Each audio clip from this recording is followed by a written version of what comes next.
como que pessoas podem construir um império fora e serem um fracasso no casamento com seus filhos.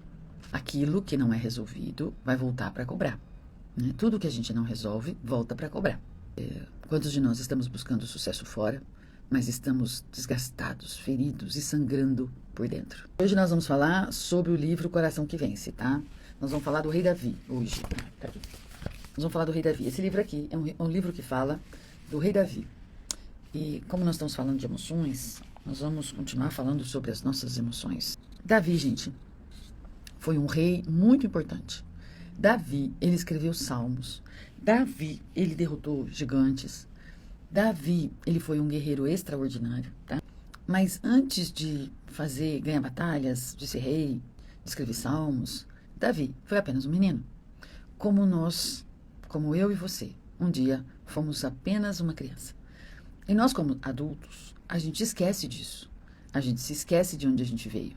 A gente se esquece, né? Ou pelo menos tenta esquecer as nossas mazelas, as nossas dores, as nossas decepções, as nossas raízes. Não é, gente? Então, a gente simplesmente vive. Mas já disse várias vezes para vocês aqui, aquilo que não é resolvido vai voltar para cobrar. Né? Tudo que a gente não resolve, volta para cobrar. Então, é muito importante a gente olhar para o passado, entender o passado, ressignificar para prosseguir.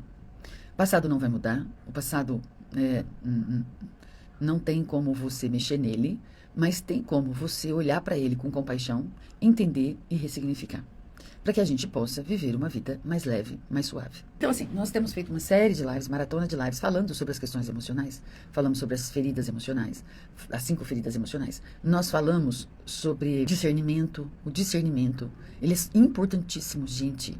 Adquira o e-book, ele é bem simplesinho, mas ele é importantíssimo. Eu preciso adquirir discernimento, e você vai entender como você vai adquirir discernimento.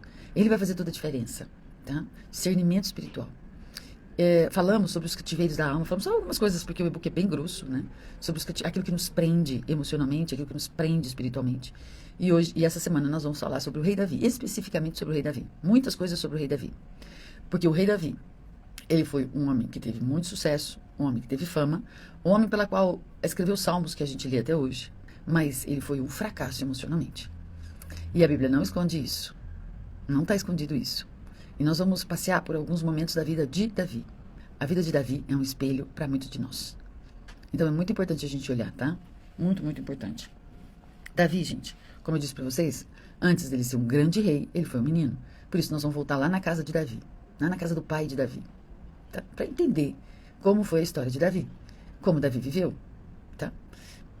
Porque muitas pessoas são pessoas com sucesso na vida profissional, e é o que a maioria de nós buscamos e almejamos, ter sucesso na vida profissional, ganhar dinheiro, ter dinheiro, isso é muito bom, nada contra, isso é muito bom, ter dinheiro para poder comprar, ir, voltar, né?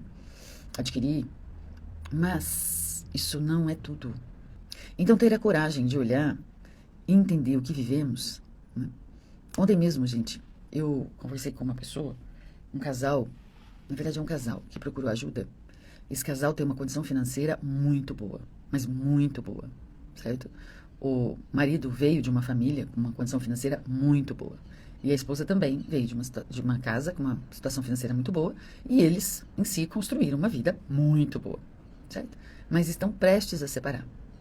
Não dão conta de se relacionar. Então vieram buscar ajuda, né, para poder salvar o casamento. Então é sobre isso. Quantas pessoas inteligentes, quantas pessoas com sucesso profissional, com sucesso financeiro, mas um fracasso dentro de casa. Um fracasso nos seus relacionamentos. Quantos de nós estamos buscando sucesso fora, mas estamos desgastados, feridos e sangrando por dentro? Quantos de nós, as pessoas olham para nós com admiração, mas não vê a lepra que existe na nossa alma, porque está escondida, certo? Então, olha aqui, vamos lá para voltar na história. Em 1 Samuel, capítulo 16, quem governava era o rei Saul. E o rei Saul, ele era um homem extremamente vaidoso, um homem que queria a aprovação das pessoas. E ele deixou Deus de lado, né? Ele começou a governar para ele mesmo. E Deus deu muitas chances para ele, mas ele não se arrependia. Ele era um homem que tinha muita dificuldade de se arrepender. Essa é uma característica muito marcante de Saul. Ele queria tanto a aprovação dos outros, queria tanto agradar as pessoas, que ele deixou a direção de Deus, deixou de fazer a vontade de Deus para fazer a sua própria vontade. E ele não se arrependia. E a diferença entre ele e Davi, né? Davi era um homem que cometeu também muitos erros, como nós cometemos muitos erros. Mas Davi, ele se arrependia. Então, essa semana nós vamos aprender como um homem segundo o coração de Deus. Um homem que conquistou tantas coisas fora, foi um fracasso dentro da sua casa. E vamos aprender com Davi para não repetir a história, obviamente, né? Para não repetir a história. O rei Saul, Deus já tinha desistido dele, porque ele era um homem que não se arrependia e ele governava o país para si mesmo, para ser bajulado, tá? E aí Deus fala para o profeta Samuel, que não queria mais saber do rei Saul. O profeta Samuel começa a orar por Saul e Deus fala: por que você está orando para ele? Não ore mais para ele, porque eu não vou ouvir suas orações. Gente, olha que forte. Olha que forte, né? Quando nós vivemos para nós mesmos, quando nós buscamos a aprovação dos outros, quando nós temos dificuldade de arrepender, quando temos dificuldade de se chegar ao Senhor, e temos dificuldade de fazer a vontade do Senhor e começamos a fazer a nossa própria vontade, gente, é muito sério. Porque nós sabemos que Deus, ele é amor, ele mandou Jesus para morrer por cada um de nós. Né? Jesus disse na cruz: está consumado, está pronto, eu fiz tudo, está tudo pronto. Mas quando nós insistimos em fazer do nosso jeito, Deus não vai intervir. Olha que coisa séria. Samuel começa a orar para Saul e Deus disse: Samuel, não ore mais para ele, porque eu não vou ouvir a sua oração. Você já imaginou isso acontecer conosco? Alguém orando pela sua vida, alguém intercedendo pela sua vida, né? Alguém reivindicando a sua vida no mundo espiritual. E Deus fala assim: não ore mais para essa pessoa. Eu não vou ouvir sua oração. Você já imaginou alguém que já esteve na presença do Senhor, já conhece o Senhor, já experimentou do Senhor, já fez, né, a vontade do Senhor, e tem alguém orando por ela: não, Senhor, traz ela de volta para sua presença, né, traz ela de volta para sua casa. E Deus falou: não ora mais para ela, não ora mais para essa pessoa, não, que eu não estou mais com ela. Ah, não, isso é inacreditável, né? Meu Deus, meu Deus. Tem aquele versículo que diz assim: se Deus é por nós, quem será contra nós? Não é? Paulo disse: se Deus é por nós, quem vai poder ser contra nós? Ninguém pode ser contra nós se Deus está conosco. Ninguém. 1000 cairão à minha direita, 10.000 à minha esquerda, eu não vou ser atingido. Mas, querido, e se Deus não estiver conosco? Se Deus não estiver conosco, quem será ao nosso favor? Quem lutará as nossas guerras? Olha o sofrimento que muitas pessoas vivem, a angústia, a dor e o desespero que nós estamos vivendo nessa geração. Porque as pessoas não querem saber de Deus. Estão com o coração endurecidos, fazendo a sua própria vontade, decidindo o seu destino. Nós levamos a nossa vida como se não houvesse amanhã e como se nós pudéssemos resolver todas as coisas. E nós não podemos. Não podemos. Então, gente, só estou no primeiro parágrafo. Eu só estou no primeiro parágrafo do livro, não sei não, viu? Gente, nós estamos falando sobre o livro O Coração que Vence, tá? Se você ainda não tem, vale a pena adquirir. Tem lá no link da bio. Se você não tem esse livro aqui, ele também é bem fininho e bem facinho de ler. Mas, ó, eu tô só no primeiro, eu só tô no primeiro parágrafo aqui. Eu falei primeiro versículo, não? É o primeiro parágrafo. É muito profundo, ele é bem profundo, ele é bem reflexivo, tá? Mas vale a pena você adquirir esse livro aqui. Vale a pena para você dar de presente, vale a pena para você ter, porque ele não é um livro de ler uma vez só. Não é. É um livro que você vai ler várias vezes. E cada vez que você lê, porque você vai amadurecendo, você vai ler de uma forma diferente. Então não deixe, isso aqui é um livro, tá? Livro, não é e-book, é livro.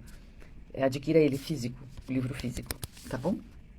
Nesse contexto que Deus pede para Samuel ir na casa de Jessé, que era pai de Davi, para ungir um novo rei.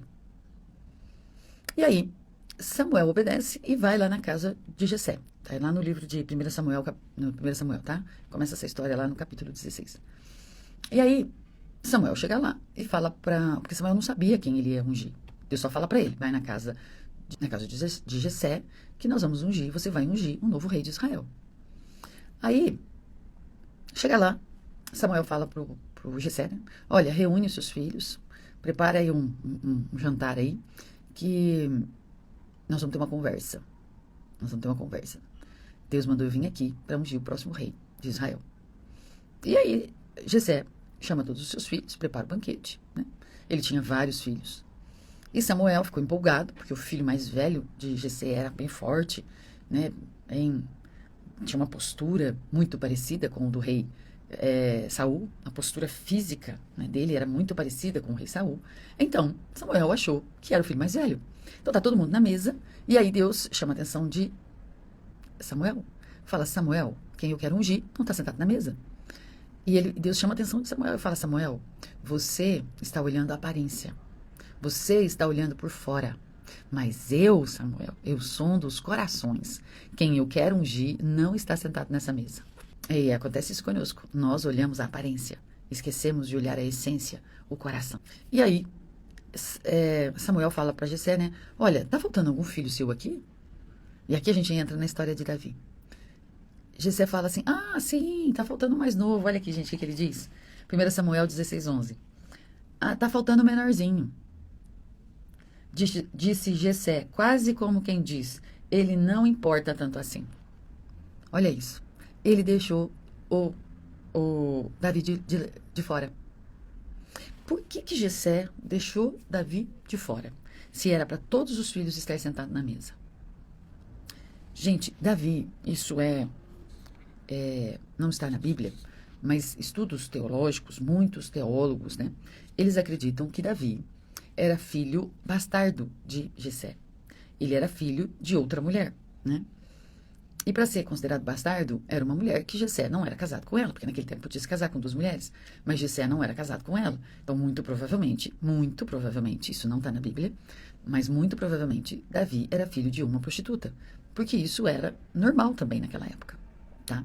Mas Davi não era querido naquela casa. Davi não era aceito naquela casa. Quando a gente olha para a casa de Davi, a gente consegue identificar que havia em Davi um sentimento de rejeição. E aí, Samuel diz para Jessé, olha, nós não vamos comer enquanto Davi não chegar. Porque quem Deus quer ungir não está sentado nessa mesa. Vocês imaginam a raiva que esses irmãos ficaram. Se eles já tinham problema de relacionamento com Davi, imagina quando Samuel para tudo e fala, manda chamar o Davi. Então, a raiva, né, a rejeição, ela triplicou 100 vezes mais contra Davi. Quantas vezes nós, na nossa casa, ninguém dava nada para nós, ninguém acreditava em nós, todo mundo achava que a gente não ia dar nada, e aí você se torna uma pessoa relevante. Vocês imaginam isso? A raiva que esses irmãos ficaram de Davi.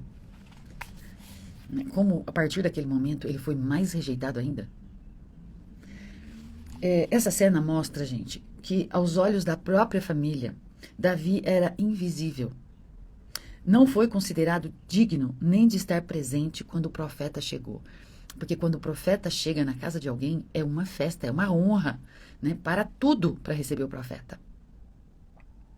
E aí, Davi não foi considerado pela família digno de estar ali presente naquele momento, naquela celebração, naquele momento tão importante. Certo? E entender isso vai abrir os nossos olhos. A gente deixa de ser religioso e a gente começa a entender as relações humanas. Começa a entender como um grande homem, um grande rei, um salmista que escreveu salmos, um homem que unificou territórios, que arrecadou dinheiro para a construção do templo, porque ele amava Deus. E ele queria construir uma casa para o Senhor. Ele não admitia que Deus morasse numa tenda e ele morasse no palácio. Ele queria construir um templo para Deus. Um homem que amava profundamente a Deus. Ele foi um fracasso na casa dele. Ele foi um fracasso nos relacionamentos dele. Como que pessoas podem construir um império fora e serem um fracasso no casamento com seus filhos? Muitas pessoas são extremamente religiosas. Vão para a igreja, frequentam igrejas, decoram versículos, mas vivem uma vida miserável emocionalmente. Não conseguem construir vínculos, relacionamentos, não conseguem desfrutar daquilo que Deus tem para elas. São apenas homens e mulheres frequentadores de igreja. E eu estou aqui para dizer para você que Deus não te chamou para frequentar uma igreja. Deus te chamou para você pertencer, entender, para você ser tudo aquilo que Ele planejou para você. Davi foi um homem que foi chamado um homem segundo o coração de Deus. E ele foi um homem segundo o coração de Deus. Ele foi porque foi um homem que se arrependia. Um homem que ele consultava o Senhor. Mas ele não soube liderar a casa dele. Eu vou mostrar isso aqui para vocês. Ele perdeu a mulher que ele amava. Ele perdeu o casamento dele, entrou na prostituição de cabeça. Ele perdeu 4 filhos. 4 filhos ele perdeu. Ele não soube ajudar os seus filhos a resolver conflitos. Porque ele não soube resolver o dele. Então, como é muito sério, quando eu aprendo, e eu descubro quem eu sou, para onde eu vou, com quem eu estou indo, né, eu consigo ressignificar muitas coisas na minha vida, eu consigo ajudar meus filhos, né, eu consigo ter um casamento saudável, eu consigo usufruir daquilo que eu construí. Certo? Então, não deixe, ó, se você não tem, compra. O link tá lá na bio. Ele tem o digital, mas não compra o digital, não, compra o físico, tá bom? Pra você ter, porque esse aqui não é um livro de ler uma vez só, tá?